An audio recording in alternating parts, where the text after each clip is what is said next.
丧尸危机爆发，我提前囤好了物资，却被我的圣母心妈妈全都送给了隔壁阿姨。她哭哭啼啼说：“我们应该把物资留给那些更需要的人。”丧尸闯入家门，妈妈却拦着我不让我杀死他们也曾是一条条生命啊！后来，我的恋爱脑爸爸心疼妈妈，将我赶出门，引开丧尸。我死无全时，重生回到丧尸爆发前3天，我要做的第一件事就是逃离他们。陈宇，身边的同事对了我的胳膊2下，我才回过神。老板正在台上看着我，等我上台汇报。我仔细看了看电脑屏幕右下角的时间，脑中一阵恍惚。原来我真的重生了吗？明明上一秒我还在路边被无数丧尸啃食分尸，钝痛感犹在。而现在，我身着干净整洁的制服，坐在了办公室里，竟是回到了丧尸爆发前1天。来不及犹豫，我直接站起身，匆匆收拾了东西，跑出办公室，只来得及喊一句：“请假！”命都快没了，谁又有心思去管工作？我一气不敢泄地赶回家，果然在门口见到了我爸妈。妈妈正坐在门边的椅子上，颐指气使地指挥我爸，而我爸一趟趟搬着我辛苦囤的物资，没有一丝怨言。邻居王姨站在门前，脸上都笑开了花。我赶紧跑过去，用身子堵在了王姨家门前。你们这是干什么？我妈一看见我，小雨啊，你回来的正好，赶紧帮你爸一起搬。我都答应你王姨了，咱们把物资送给他。这是我买回来的，为什么要送人？妈妈马上蹙起了眉头，眼里浮出泪花。你王姨无儿无女，一个人住，腿脚也不好。要是你说的什么丧尸末日是真的，她一个人可怎么办啊？小雨，我们应该把这些物资留给更需要他们的人啊！我一直有着看新闻的习惯，也正因如此，上一世我才能第一时间意识到丧尸爆发的可能。可如今，消息竟然已经被妈妈传出去了。王姨眼神精明地看向我，嘴角咧着假笑。小雨，你是怎么知道这么多消息的？保真吗？什么丧尸？我没说过啊！我眨眨眼睛，疑惑地问。或许是我的表情太过真诚，王姨震惊地瞪着眼。妈妈冲上来抓着我，语气激动：“你前天说的啊，说是什么丧尸爆发要多囤货，咱们家买了这么些东西，可花了不少钱呢。哪有什么丧尸啊？妈，你不会是小说看多了吧？我说的明明是天气预报，说会有极端天气，让你们少出门。”听到这，王姨又来了精神。极端天气，那不照样得囤货吗？你看我这老胳膊老腿的，你就让给我点，大不了你们再买呗。我心中冷笑，这副贪婪的样子和上一世她为了与我争抢一瓶矿泉水，将我推入丧尸堆里时，可真是如出一辙。王阿姨的一张嘴最是厉害，平时没少忽悠人，尤其是我妈，对她说的话深信不疑。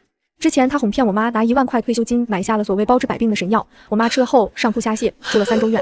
上次她碰巧看见男同事顺路送我回家，第2天流言便传了满小区，说我在外面给人做小三，不敢告诉爸妈。王姨瞬间瞪大了眼睛，妈妈也着急起来，好端端的，你怎么把东西随便送人啊？我悠悠搬出说辞，我同事怀孕8个月了，上周又不小心摔断了腿，老公在外面有人了，根本不回家，爸妈又都在乡下，我当然得帮着点。而且妈妈您不是经常教育我说做人得有爱心吗？这次我也向您学习，把爱心无私奉献给别人了，您说我做的对吗？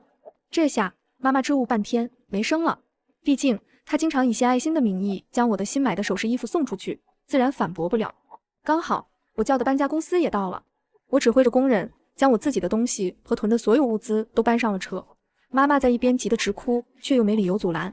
王姨在妈妈身后不住对着，小声怂恿：“快呀，你快拦着她呀！”出门前，爸爸喘着粗气叫住我：“陈宇，你上哪去？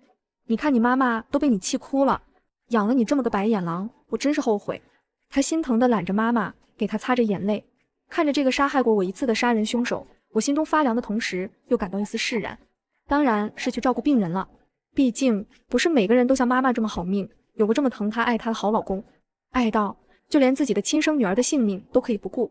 门关上那一刻，我只觉得如释重负。这一次我要为了自己活下去。搬家目的地是公司附近的一处公寓。这几年我为了给爸妈更好的生活，一直拼了命的工作。去年终于得了年终奖，是公司附近的一套公寓。可当我满心欢喜的将这个好消息告诉妈妈，她却板着脸将我骂了一顿。你小姨家的表弟明年要上学了，都还没有城里的房子呢，咱们家又不是没房，你这孩子怎么这么自私？明天就给你小姨打电话，叫他们搬进去住。后来是我威胁他，要是将房子让给别人住，便主动放弃奖励名额，这才作罢。想不到此时此刻，他却成了我最佳的避风港。公司一直续缴着水电费，方便了我直接入住。我的房子在16楼，是一个很安全的位置。丧尸行动力不强，一般情况下不会出现在这么高的楼层。而且这栋楼是新楼，入住率不高，我周围几乎都是空关着，更是加大了安全性。借着找物业拿钥匙和门卡的机会，我顺口打听了我那一层的入住情况。一层共6户，除了我，只有1户人家有人入住，而那家的房子是儿女买给老人养老的，只有一位年迈的老人独居，基本可以断定危险系数为0。经过我的观察，这里进小区和使用电梯都需要刷卡。且每层业主的电梯卡只能刷到特定楼层，这也就意味着很难有丧尸能够直接闯入我所在的楼层。而如果他们出现在临近楼层，必定会发出声音，给我留有准备的时间。新楼的入住户最近常有搬家，即使我大包小包也不会引起周围人的注意。将东西全部安放妥当，我一刻不敢歇地找来开锁师傅，将原本的指纹密码锁换成了最原始的钥匙锁，还找了2家不同的公司多安了2层防盗门。指纹锁可能出现识别不灵的情况，导致我被锁门外，也可能错将他人放进屋内。我要想尽一切办法避免任意一点风险。安装赠送了2条锁链、防盗链和阻门器，我分别安在了2个消防通道口。同时，我找了一家上门家政服务，将屋子从里到外收拾了一遍。等到一切结束，天已经微微擦黑。我出了门，先象征性带了些东西，敲了另一户的门。开门的果然是个老奶奶，看起来已经有80多，走路不稳，耳朵和眼神都不太好。老人显然孤独了很久，热情地拉着我聊天。经过确认，她确实独自一人居住，女儿儿子都在外地工作，很少回来。将带去的水果放下，我想了想，又回家搬了几箱素食粥和冲泡汤给她，并嘱咐她最近的半个月，无论外面发生什么，都不要出门。这样一来能保障她的安全，二来也能确保我自己的安全。离开她家后，我又去周边逛了一圈，熟悉地形的同时买了些蔬菜。我2天前就置办好的冰柜中已经储有充足的肉类和水果，速食品也已经准备了几10箱，矿泉水更是已经堆满了半个屋子。平时我有露营的爱好，所以家里备有很多野外应急用品，比如太阳能发电机、强光手电和卡式炉。这些东西在短时间内不容易买到，为我的生存提供了极大的优势。我按照备忘录中的清单再次筛查，确保无一遗漏。电视上已经开始播报晚间新闻，大规模无差别咬人事件仍在发酵，一天内已经造成40余人死亡，100余人受伤。我知道，在今晚，那些被运至医院太平间的尸体会全部复活，而那些处理完伤口回到家的伤者，将会是丧尸病毒迅速蔓延的根本原因。丧尸危机爆发的第一站就是中心医院。虽然上一世已经经历过一次，可如今我还是控制不住的紧张，胃部抽搐着，完全感受不到饥饿。16层视野开阔，我走到窗边，向下看去。小区有2个门，4栋楼8个单元呈现井字排列，单元门全部面朝着小区中央的花园，这也就意味着所有人进出小区都需要经过一片公共区域。只要我注意观察进出小区的人员，就可以较为准确地掌握小区里丧尸爆发的程度。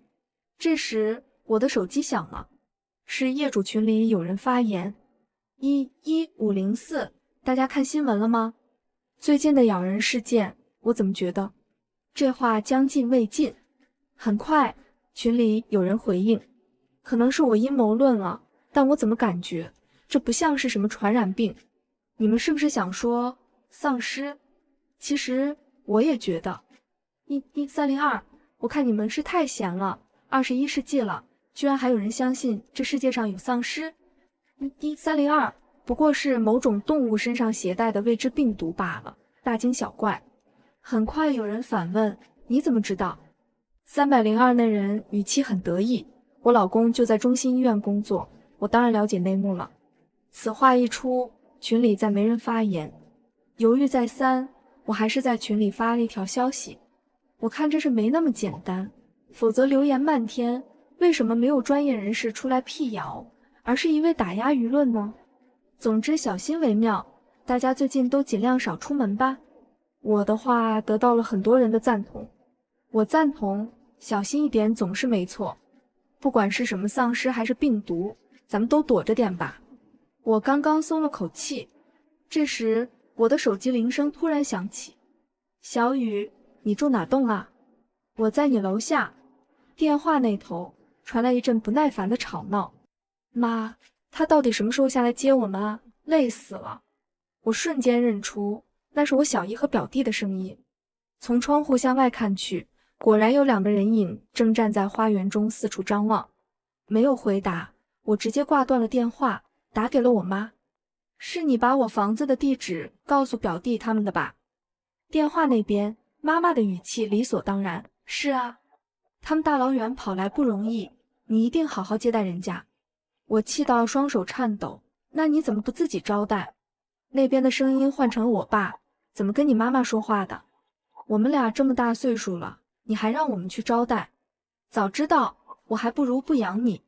背景音中，我妈又嘀咕起她的经典台词，我这不也是好心吗？我深吸一口气，看向天边，最后一丝阳光即将被黑暗吞没。从小到大，我没有感受到过任何一丝来自父母的偏爱。小时候，妈妈总是任由别的小朋友抢走我的玩具，又责备我说，怎么这么小气？一个玩具而已，给人家玩又能怎么样？上学以后，我因为成绩优异被老师当众表扬，妈妈却撕烂了我的试卷，揪着我的耳朵骂我，真不懂事，这么爱出风头做什么？你知不知道那些学习不好的孩子会因为你被骂，你怎么就学不会为别人着想呢？而我的爸爸为了与妈妈过结婚纪念日，将只有4岁的我独自留在幼儿园，直至深夜。我哭到抽搐，他却只有轻飘飘一句，哭什么？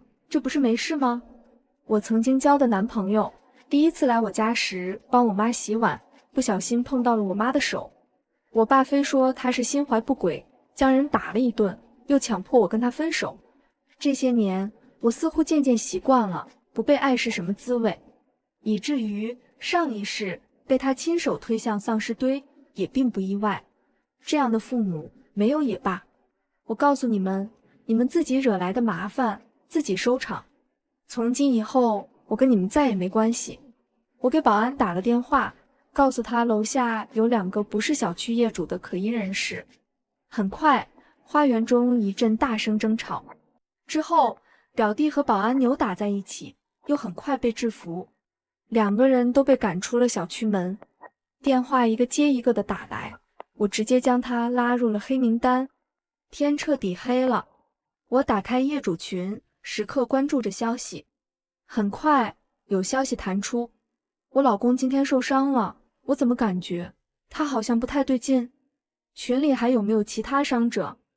有没有跟我家类似的情况？中心医院的电话打不通了，怎么办？那人情绪越来越急躁，还发出了一个视频。画面中，男人手臂伤口处已经长出腐肉，正半弯着腰不住嘶吼着，很是痛苦骇人。小区里竟然就有伤者，蔓延速度比我预想中快了很多。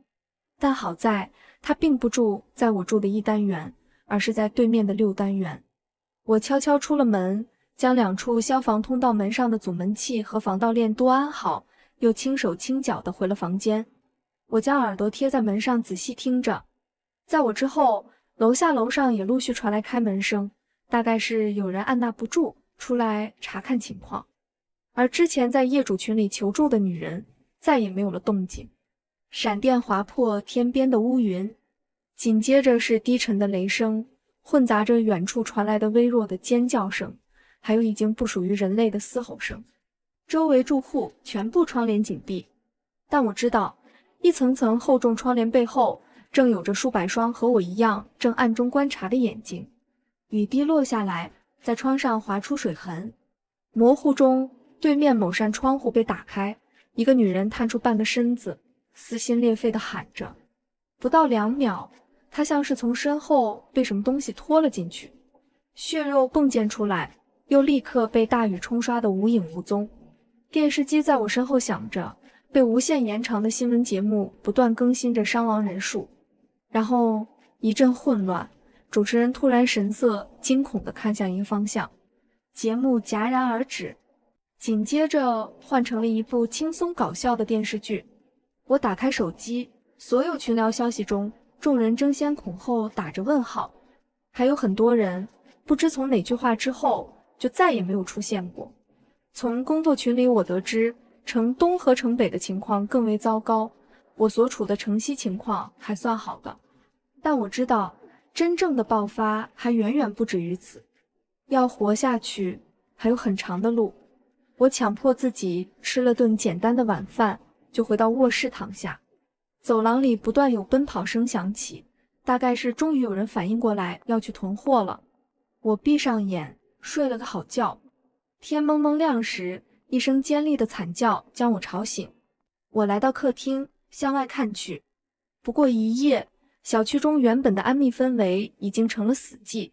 我打开电视，屏幕只有一片雪花。被切断信息来源是末世中最可怕的事，但还好，我早就准备好了收音机。我认真调试着频道，直到微弱的声音传出。初步判断为丧尸病毒，政府已派出多支部队，分头对情况实施控制。请各位市民不要惊慌，务必紧闭门窗，等待救援。伤亡人数已经不再被统计，但我知道爸妈住的小区人员密集，周围大型超市和菜市场多，情况必定比我这里更加糟糕。果不其然，我刚吃过早饭，电话就响了起来。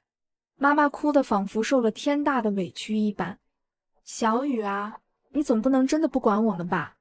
你是我们的亲生女儿啊！我冷笑一声，是不是只有在我有利用价值的时候，你才会觉得我是你们的女儿？你说你自己心地善良，为人大方，而我自私自利，阴暗恶毒，又何必来找我呢？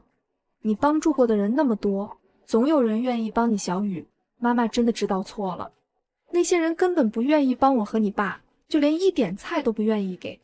小雨，你难道真忍心看我和你爸活生生饿死吗？思索几秒后，我为难道，既然这样，你们自己过来拿吧，毕竟你们是我的爸妈。爸爸夺过手机大吼，外面全是那恶心人的东西，你现在叫我和你妈出去，这不是叫我们去死吗？我笑了，爸爸，果然你还是这么自大。那就没有办法了，这可不是我不给。说完，我立刻挂断电话，端着一碗水果，我望向窗外。有人为了一瓶矿泉水大打出手，也有人直接闯入别人家中。上一世，我早早明白了一个道理：末世之中，比怪物更可怕的，永远是人心。3天过后，爸妈出现在了小区楼下，他们的身后还跟着小姨和表弟2个人。我早就想到，妈妈一定改不掉她那圣母心泛滥的毛病。我给她打去电话，你们为什么还带着他们2个人？我可从来没说过我要帮他们。妈妈的语气很是心虚。小雨，大家都是亲戚，别说这么见外的话。反正你东西那么多，分出来点又不会怎么样。对了，你人呢？怎么还没下来接我们啊？我什么时候说要见你们了？我明明只说叫你们过来拿东西。我已经把物资放在花坛里了，可惜只有2人份，你们只能自己分了。电话那头，小姨的声音瞬间大起来。什么？大姐，我带着儿子冒着生命危险跟你过来，你这是耍我们玩吗？既然只有2人份，那就留给我和我儿子吧。爸爸立刻回怼，凭什么？这是我女儿留给我的，你要点脸吧。小姨不甘示弱，大姐最善良了，她肯定不会吃独食的。大姐你自己说，你是不是也想把这物资留给我们？表弟在一边颐指气使，大姨，赶紧把东西找出来吧，我都快饿死了。3个人都沉默下来，等着我妈开口。妈妈嗫嚅着半天说不出话来，最后她小声嘀咕，老公，要不就给他们吧，这孩子多可怜啊。妈妈话还没说完，就被一声清脆的巴掌声打断，竟然是我爸。曾经我妈切菜时剐蹭破点，皮她都要心疼的红眼，如今却是直接将巴掌甩在了我妈脸上。原来所谓忠贞不渝的爱情也不过如此。原来上一世她那样果决的舍命相救，不过因为舍去的是我的命。没有人想到，一向爱妻如命的她会做出这样的事。一时间，3个人都愣在原地。趁此机会，爸爸动作敏捷地扑向花坛，如贪婪的猛兽般翻找起来。电话中，妈妈带着哭腔的声音传来：“你居然打我！”爸爸头也没回：“那又怎么样？要不是你这个败家娘们非要把这2个累赘给接到家里来，吃我们的喝我们的，我至于这么对你吗？这可怪不得我。”似乎找到了什么，爸爸身形一顿，下一秒，灌木丛中窜出一个身影，朝他扑去。那个丧尸已经完全看不出人形，走路的姿势狰狞又可怖。听筒中传来此起彼伏的尖叫，混杂着爸爸的求救声。仔细听，背景中还有着咀嚼和撕咬的声音。妈妈最先反应过来，大声叫着表弟的名字：“小松，你快救救你姨父啊！你们不能见死不救啊！”小姨和表弟的身影早已经退到了200米开外。妈妈崩溃地哭着：“我给了你们那么多吃的，你们怎么这么自私？大姨，都这时候了，当然是自己的命最重要了。大姐，你这么说就不对了，那些东西是你自愿给的，又不是我们管你要的，你可不能道德绑架我们啊！”两个人一边骂骂咧咧，一边快步跑开了。妈妈，现在你明白了吧？我挂断了电话。妈妈的身影在原地踟蹰了一会，也决绝地转身跑走了。爸爸的叫骂声逐渐骇人，最后与那些丧尸一样，丧尸爆发后的1周，情况急剧恶化，水电全都停了。晚上6点过后，整个小区都陷入一片漆黑。一片寂静中，能听见拖在地上的沉重脚步和用身体撞击墙壁或门板发出的闷响。那段时间，我会每天抱一盘冷冻的水果，泡一碗喜欢口味的泡面，坐在窗前，看着夕阳一点点消失在地平线。丧尸爆发后的1个月，水电恢复。那天我为了庆祝，吃了一顿丰盛的晚餐。小时候，我曾无数次幻想过一个场景：放学回家，妈妈会做好一桌热气腾腾的饭菜，爸爸接过我肩上沉重的书包，他们会奖励我考了100分，一家人围坐在桌前，其乐融融。而如今，我独自坐在桌前举杯，却发现其实我早已经不再向往那样的场景，因为我会自己爱自己。那天后不久，通讯信号中断，我再也没有了妈妈的消息。我不是圣母，没办法做到原谅，但我希望她能活着。丧尸爆发后的2个月，绝大部分幸存者弹尽粮绝。有人冒着生命危险冲出房间，有人丢弃道德，用菜刀破开了别人的房门。哀求声每天都会响起，哪怕只是为了祈求1小碗米。我这一层的消防通道门唯一一次被敲响，是一个憔悴的女人，她怀中抱着一个几乎皮包骨的孩子，绝望地跪在门前，无助地哭喊。这栋楼没有丧尸，但也没有人出来帮她。我在门后捏紧了拳头，没有开门。那天深夜，我小心地将几盒速食罐头放在了下一层安全通道的平台上。在末世里，我从没想过做什么拯救苍生的圣母，但我也不舍得放弃心底最后的人性。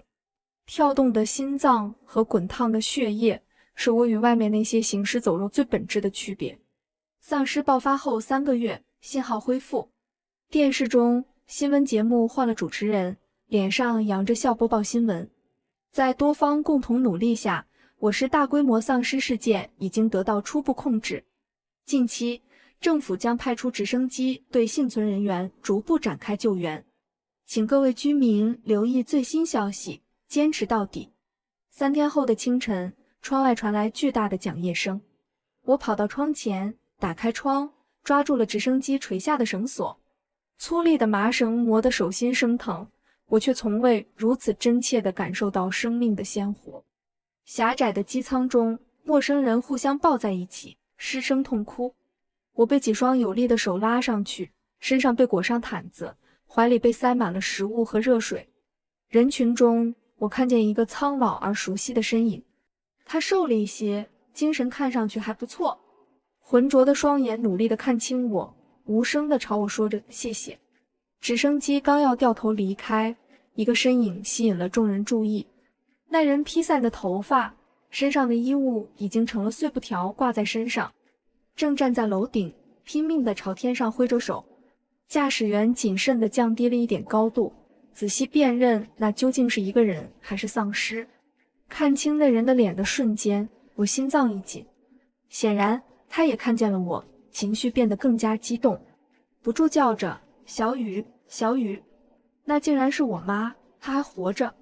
驾驶员降下绳索，让她抓住，缓慢向上收。变故发生在一瞬间，有2个人影从屋顶的水箱中爬出来，飞快地跑过来，死死拽住了绳索下端。小姨和表弟都满身狼狈，身上和手上全是血渍，不知是人的还是丧尸的。他们死死扒在妈妈身上，大声喊着：“快接我们上去！”磨蹭什么？机身瞬间不稳，驾驶员连忙调整了方向。他为难地回头看了看，机舱内已经人挤人，无论如何都不可能容纳得进表弟的身躯。女士，我们满员了，您二位等半小时后的那批吧。小姨自然是不干，那凭什么？我们就要上这一批。你们这飞机这么大，怎么可能连2个人都塞不下？他说着就要向上爬，直升机再次剧烈地摇晃起来。驾驶员也急得大喊：“你们这样做会让机上所有人都有生命危险的！”飞机上的幸存者也都不干了，有人破口大骂：“你们俩别太自色行吗？再这么闹下去，谁都别想活着走出去了！快滚下去等下一批吧，别耽误时间了！”小姨和表弟被骂得抬不起头来，松开了抓着绳子的手。就在所有人都以为他们放弃了的时候，小姨却伸出手狠狠抓住了妈妈脚腕。她面色狰狞，眼神狠厉。既然只能上去1个人，那我先走，你在这根小松等下一批吧。说完，她便拼命地将妈妈向下扯去。凭什么？明明是我先来的。妈妈的脚胡乱蹬着，声音颤抖。你不是最无私了吗？又怎么会介意把这个机会让给我呢？小姨又用这句话来堵妈妈的嘴，可这次妈妈没有再如她所愿。你做梦！无论如何，我都不可能再让着你。2人撕扯扭打在一起，互不相让。直升机的高度缓缓上升，眼看妈妈占了上风，几乎要爬进机舱，小姨却露出了一抹诡异的笑容。然后她从身后死死抱住了妈妈，用全身的重量向后仰去。既然如此，那咱们就一起死吧。直升机离楼顶大概10米高，此起彼伏的惊呼声中，2人一起重重地摔在了水泥地上，鲜血如同烟花般炸开。表弟呆愣地站在一旁，双目失神。高度升高，地面的景象越来越模糊。我将自己缩成一团，裹在毯子里，眼泪不受控制地流下，像是有什么东西被从我心里彻底抽离。城市的发展速度快到我不能想象，不过短短1个月，政府便已经完成了重建，丧尸已经被彻底消灭。研究人员发现了丧尸病毒抗体，安排所有幸存者接种了疫苗。一个阳光明媚的上午，我拎着行李回到了家。我将速食品全部清理掉，又把整个屋子彻彻底底地清扫了一遍。躺在松软的被子里，我睡了个好觉。医院打来的电话吵醒了我，他们告诉我，我妈没死。坠落时，小姨因为垫在妈妈身下，多处粉碎性骨折，内脏破裂，当场死亡。而妈妈伤势不重，只是因为磕到了后脑，变成了植物人。我赶到病房，透过门玻璃看见了她。她躺在病床上，苍白而消瘦，但好在胸口仍有起伏。医生说她再次醒来的概率几乎为0，如今耗着也不过是白受罪。询问我是否要坚持治疗，思考良久，我抖着手在放弃治疗同意书上签上了名字。医生贴心的离开，为我们留下最后的独处时光。站在病床前，我看着他，仿佛睡着一般，可眉头却无意识皱着。妈妈，我生涩的开口，叫出这个久违的称呼。如果有下辈子，还是自私一点吧。我轻轻地将氧气面罩从他脸上拿下来，用手指抚平他额头的皱纹。监护仪上面的线条跳动几下后，成了一条直线。我转过身，没忍住红了眼。妈妈的葬礼很简陋，出席的只有我一个。我亲手将她放进挑选好的墓地中，在生死的尽头，我还是原谅了她。回家的路上，我看见路边有几个孩子围成一圈，在踢着什么。我走近一些，才认出被他们围着欺负的人竟是表弟。曾经跋扈不驯的表弟，因为亲眼目睹小姨的惨死，受了刺激，成了个傻子。他像是感受不到疼痛似的，朝我咧嘴笑着。我从钱包里拿出100块钱，将几个小孩打发了。表弟眼神亮起来，站起身想要跟着我。我装作没看到，转身快步离开。我的善良有限，仅此而已。往后的日子，我只爱自己。